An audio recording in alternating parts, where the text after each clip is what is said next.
In this topic, we will see the types of chain formed by carbon and its compound.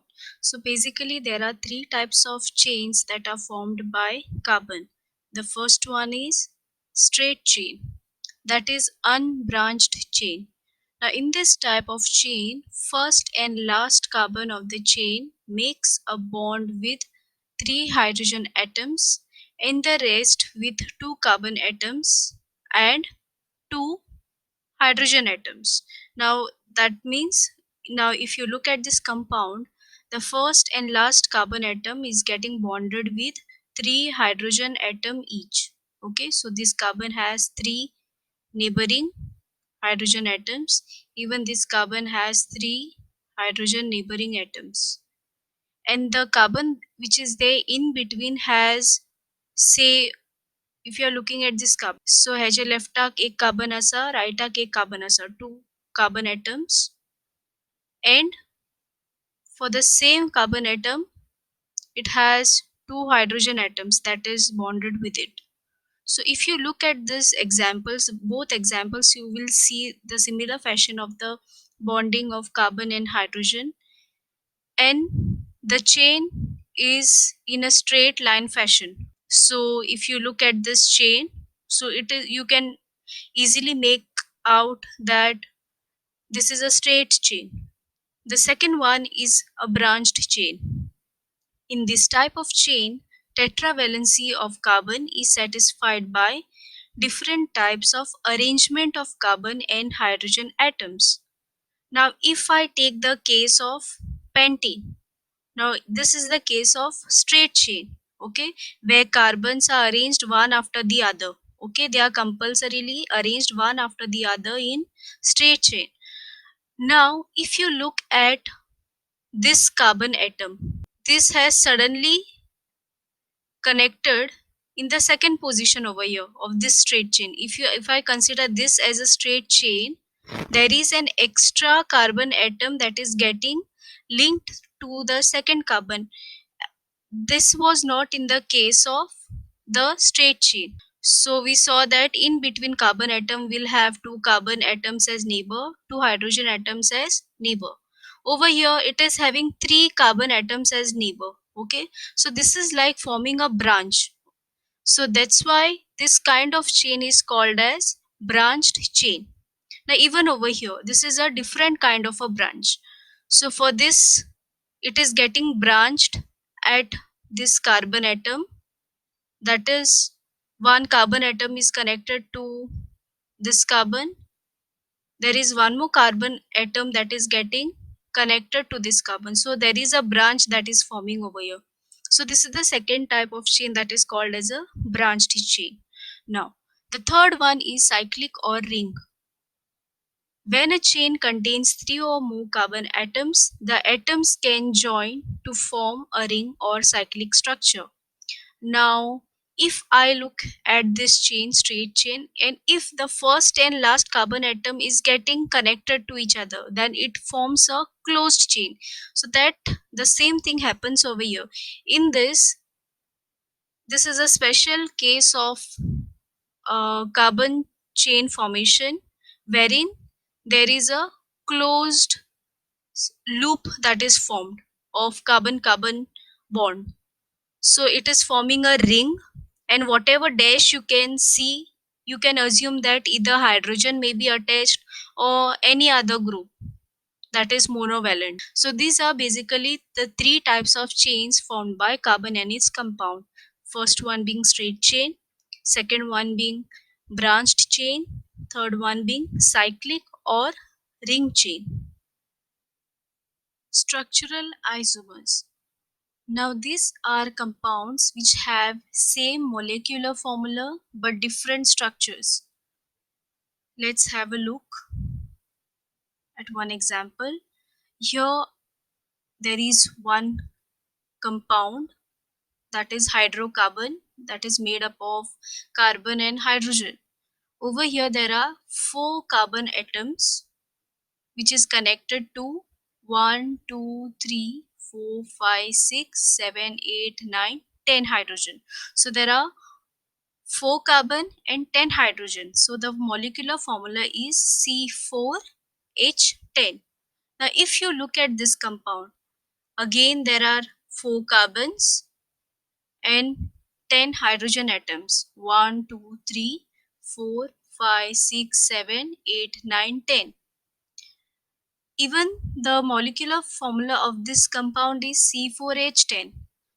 The molecular formula of both these compounds are same, but if you look at the structure or the chain, just now we have studied the different kind of chains. This is straight chain, this is branched chain. Okay, so since these compounds are having same molecular formula but different structures, they are called as isomers or structural isomers. Functional group.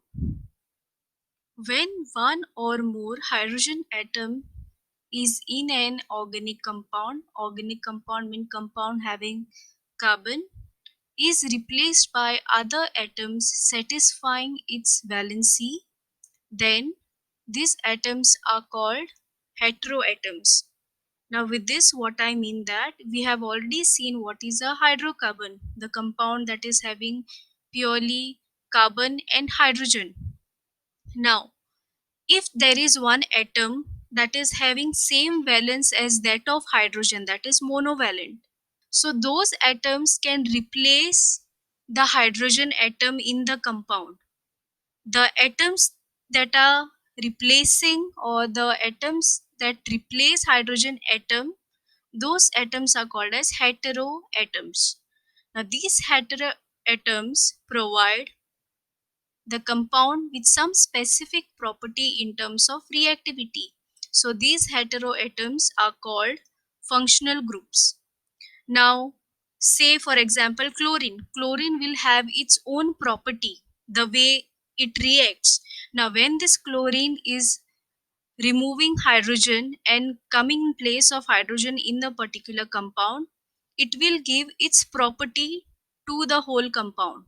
Okay, so in this way the property of that particular heteroatom will now be a part of the whole compound. Halogens.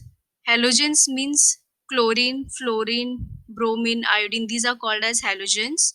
Halogens, nitrogen, oxygen, and sulfur are the primary functional groups. Now, since the property of the heteroatom is given to the whole compound, these groups are called as functional groups because the function of the compound is same as that of the heteroatom that is being attached to the carbon.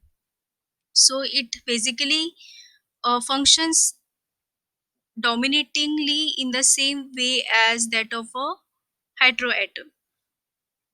Now these functional groups decide the property of the compounds which it is attached. Now here are some list of functional groups and their structures. So the first heteroatom is chlorine or bromine, and this class or this family is called as halo or halogen. So here we are mainly discussing about chlorine and bromine. Suppose if you see a hydrocarbon that has Cl or Br, chlorine or bromine, we call that heteroatom as chloro or bromo. We'll see how to name a compound later. So this is how this dash Cl. Now to the left side of the dash, it means that there is an alkyl group. Now what is the meaning of alkyl group? Now we have already seen what is an alkane. Basically all hydrocarbons that is having only single bond. Now when hydrogen is removed, when hydrogen is removed from a particular hydrocarbon, it has one valence open, right? So that one valence is being substituted by this chlorine or bromine. So this is halo group or chloro or bromo. The second category is that of an oxygen heteroatom. In this oxygen heteroatom, we have four different categories because all these four class of compounds have oxygen in it. Now, when I'm saying functional group, you have to just remember that these are just a substitution for hydrogen in place of one hydrogen atom. The dash means the full compound of full group comes in place of one hydrogen atom. Now, the first class in the case of oxygen is alcohol. It is denoted by dash OH. The second one is aldehyde, denoted by CHO. O means here it will be a double bond, single bond because of hydrogen, and total there are 4 bonds that you can see over here. All these compounds will have alkyl group.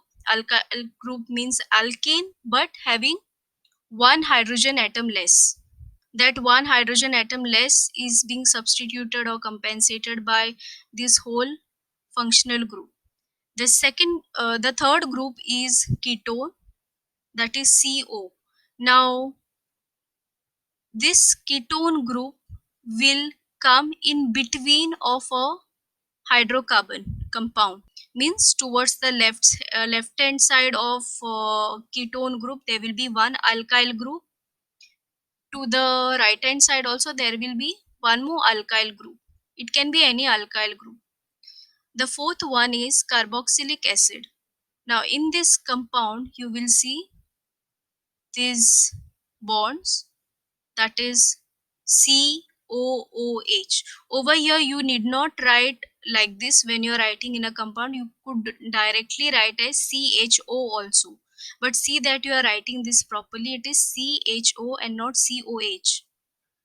Now in this you have to write it like this, COOH. So if you write dash COOH, then it is understood that it is carboxylic acid group.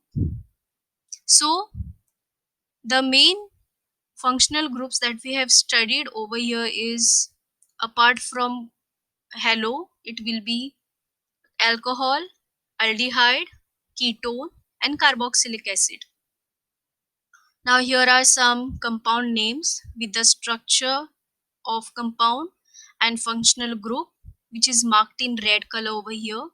Alkene means we have already seen that it will have double bond. Alkyne with triple bond. Alcohol means, here R means alkyl group. I've already told you what is an alkyl group. Basically it is alkane with one hydrogen atom less.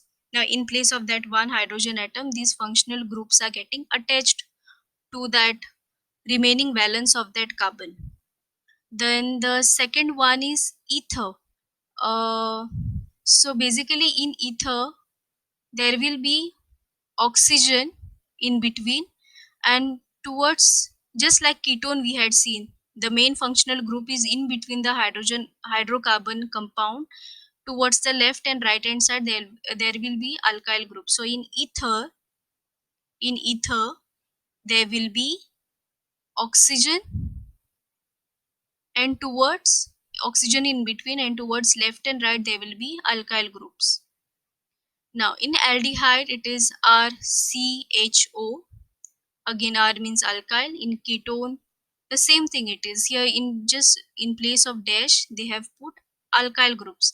R and R dash, it means that it may be same alkyl group or it can be different alkyl group. Suppose now to clear that doubt of alkyl group, suppose I take the first simple alkyl group, that alkane group, that is CH4. Now in that if I remove one H it will become CH3. So that CH3 could come over here, and one more alkyl group, the same alkyl group or the different alkyl group can come over here. So that is the meaning of R and R dash. Now this is carboxylic group. Again R dash COOH.